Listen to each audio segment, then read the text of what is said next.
Hey, I'm back with my ASP project, Phase 2, slightly upgraded from Phase 1. So I'm running on Internet Explorer at the moment. The reason why I'm not running on Google Chrome is because it glitches on me while I'm running. So let's run and see what we get.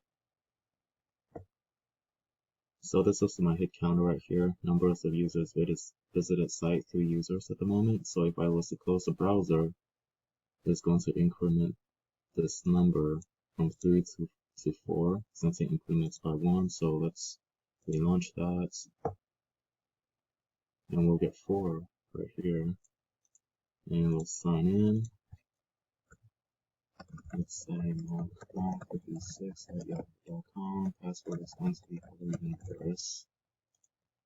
Hello Mark, 4 users, and notice how it says Mark.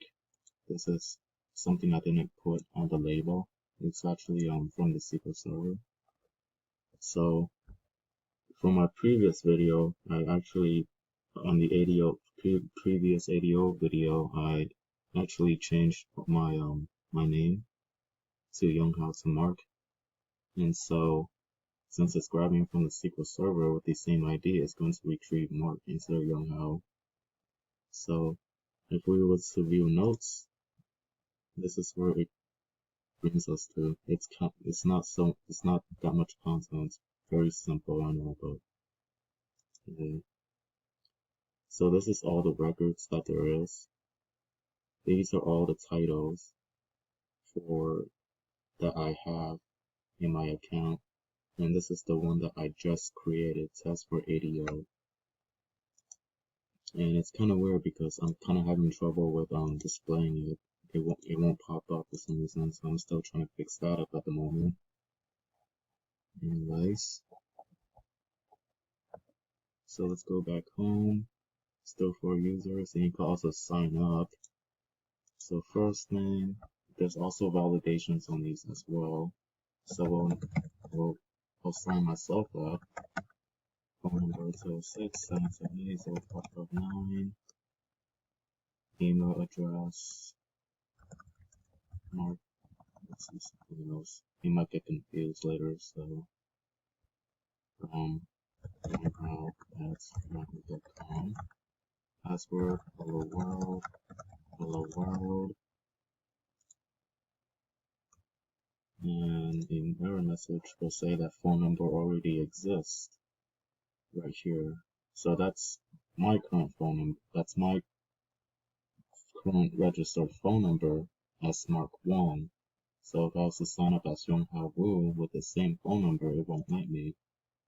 So if I was to put something else, 0558, it's going to say, hey, welcome to Notes app, and well, it's me folded or something. So you could sign up as that person. Younghao@yahoo.com, and the password is hello world. And welcome to Notes app Younghao. And it's also going to be in the record as well. And it's connecting to the same database that the ADO project is connecting to.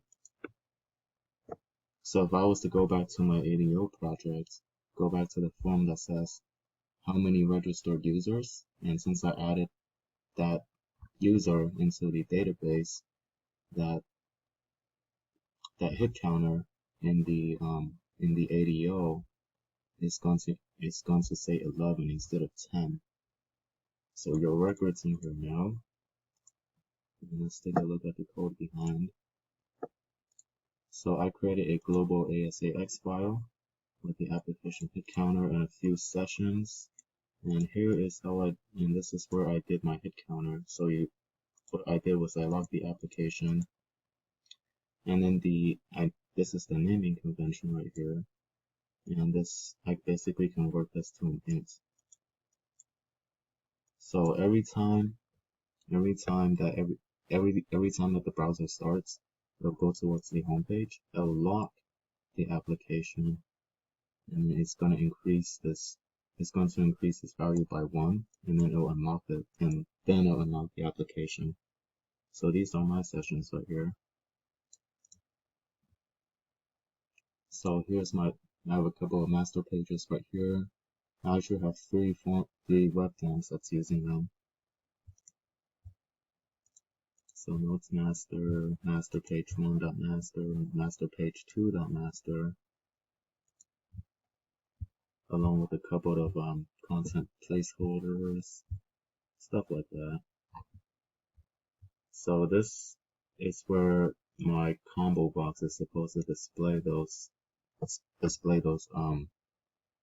notes, but then for some reason it's not doing it.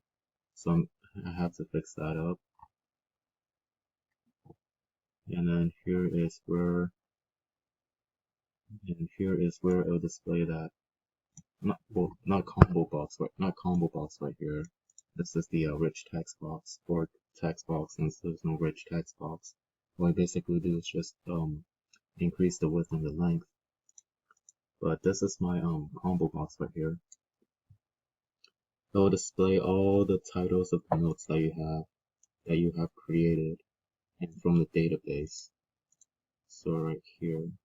So string value 1 equals session first name, which is in the global ASAX file, passed from when you first signed in, and then int value equals EBMT middle tier, and this is the method in the middle tier, and it's going to pass this value towards the method, and it's going to grab the ID, and then it's going to bring that ID, take it to this method in the middle tier, which is going to return all the notes that has all the ID that equals this value right here.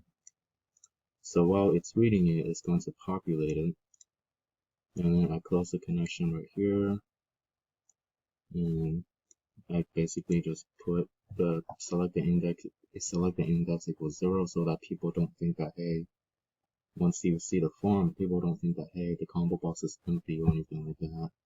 So there's actually something in the combo box, and that's going to be the first item in the combo box. And so these are my ASPX pages, and behind it are the C# functions with it. And that's pretty much it.